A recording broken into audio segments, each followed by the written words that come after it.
The mutations were subtle at first, more extreme as we grew closer to the lighthouse. Welcome to Watch Mojo, and today we're counting down our picks for the top 10 sci-fi movie box office bombs that aged really well. I don't know what the hell's in there. It's weird and pissed off, whatever it is. For this list, we'll be looking at science fiction films that performed lower than expected at the box office, but have held up well over time. Which of these movies do you enjoy the most? Let us know in the comments below. Number 10. Starship Troopers. I can tell you now, a citizen has the courage to make the safety of the human race their personal responsibility. Upon release, Paul Verhoeven's sci-fi action film, Starship Troopers, met with largely negative reviews. This was despite the revered source material, Robert A. Heinlein's 1959 novel of the same name. Critics praised the movie's action and visual effects, but savaged the story as militaristic and even fascist. Naked force has resolved more issues throughout history than any other factor.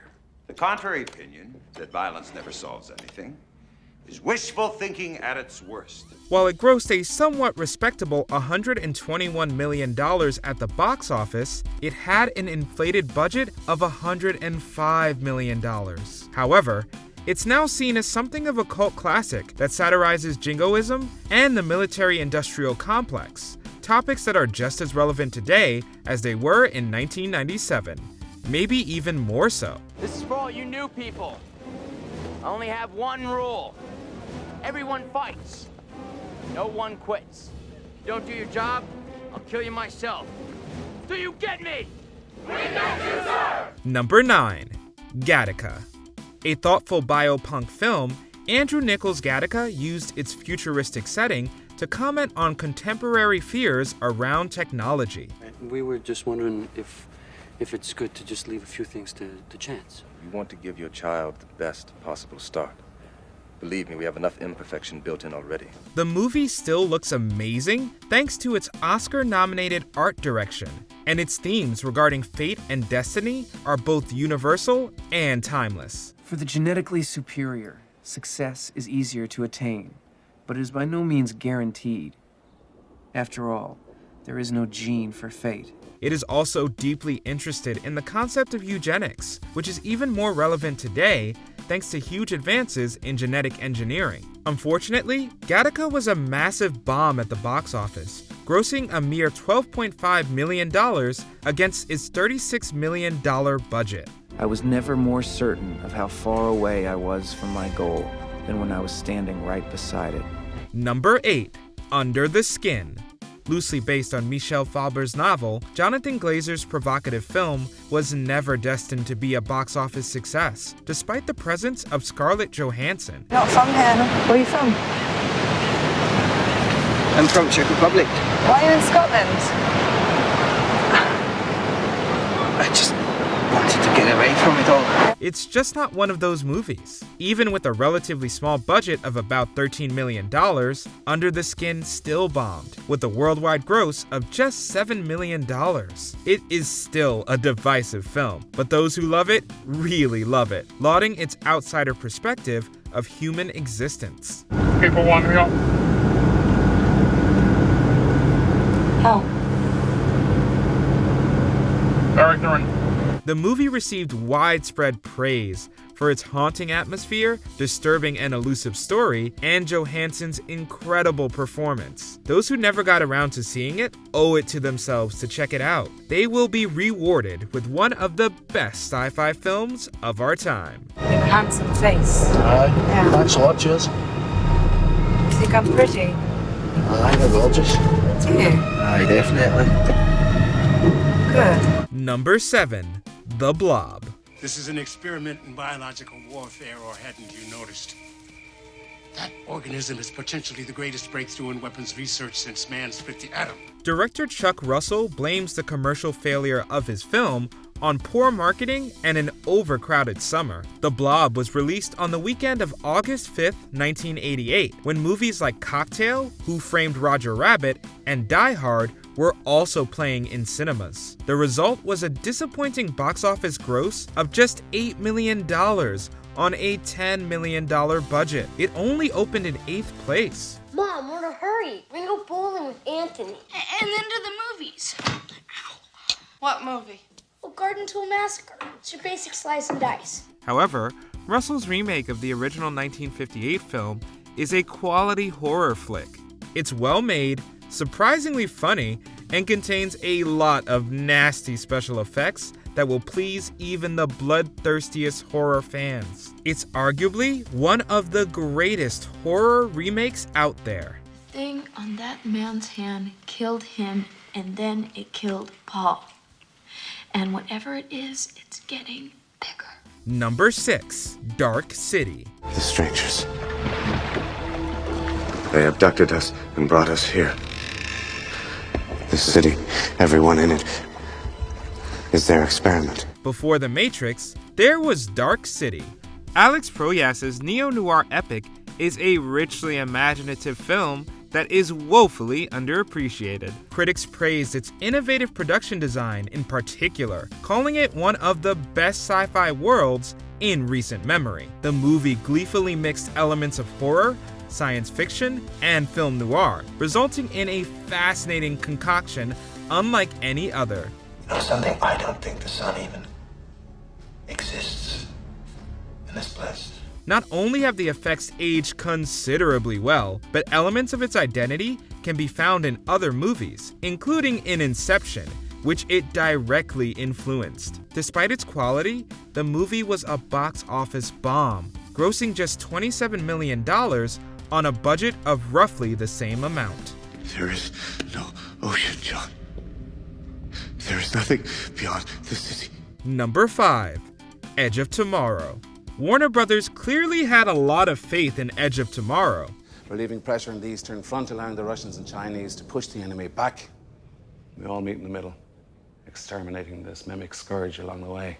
Based on Hiroshi Sakurazaka's light novel, All You Need Is Kill, it had an all-star cast in the form of Tom Cruise, Emily Blunt, Bill Paxton, and Brendan Gleeson. The movie looks great with its $178 million budget, and a distributor reportedly spent another $100 million on advertising. However, while the movie took home $370 million worldwide, it fumbled at the box office in North America, netting a disappointing $100 million.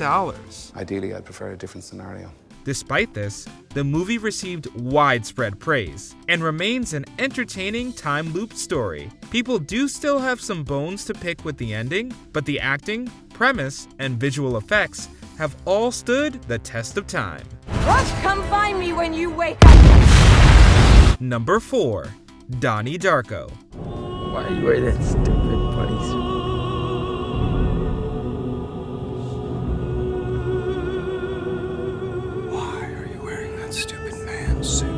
Richard Kelly's dark sci-fi thriller starring Jake Gyllenhaal was released at an unfortunate time.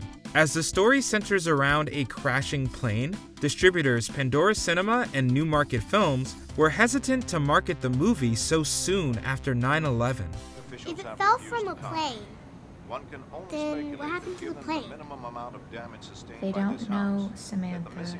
The lack of marketing, combined with the movie's limited release, spelled doom, and it performed horribly, raking in just $4.5 million on a budget of $7.5 million.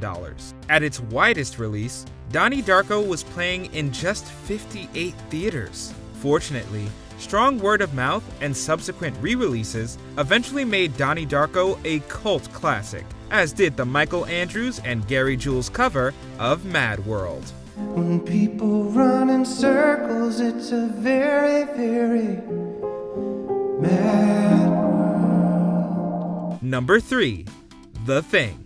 Considering the legendary stature of John Carpenter's The Thing, it's amazing to think of the vitriolic response that it received in 1982. This is pure nonsense. Doesn't prove a thing. Critics thought it was too dark, too gross, and way too cynical. It also fared horribly at the domestic box office, opening in 8th and grossing just $19.6 million. But The Thing was critically reevaluated over time, and people began to appreciate both its extravagant special effects and its nihilism. How will we make it? Maybe we should. Little about the film has dated. Not its cynical approach to human nature, not its themes on paranoia and mistrust, and certainly not its practical effects. The Thing is like fine wine, a really, really gross fine wine. When this thing attacked our dogs, it tried to digest them, absorb them, and in the process shape its own cells to imitate them. Number 2. Children of Men. Based on P.D. James's dystopian novel, director Alfonso Cuarón's Children of Men presents a vision of the future that feels all too real. Why are women infertile? Why can't we make babies anymore? The film features some incredible production design and thrilling single-shot sequences. It's not only a masterclass in direction, it also presents a thoughtful and engaging story. Now, we all agreed to deliver key to our brothers and sisters in the Human Project. Right. But now we've got to reevaluate that position. No, there's no need. We move forward with the original plan. Its themes around hope, faith, and immigration are timeless, as is the heroic journey at the crux of the film. The movie also looks every bit as breathtaking today as it did in 2006. Tragically, Children of Men did not fare well at the global box office, scoring just $70.5 million on a $76 million budget. Froley. Froley. Name my baby Froley. It's the first baby in 18 years. You can't call it Froley. Before we unveil our top pick, here are a few honorable mentions. Titan AE, beautiful mix of 2D animation and CGI that still astounds. Yeah? What is the truth? That the human race is out of gas. It's circling the drain. It's finished. The only thing that matters is grabbing what you can before somebody else beats you to it. No, I don't believe that. Then you're even more like your father than I thought. Dread. Movie action has rarely looked so good. Incendiary. Splice. A great sci-fi horror film about the dangers of genetic engineering. We're good.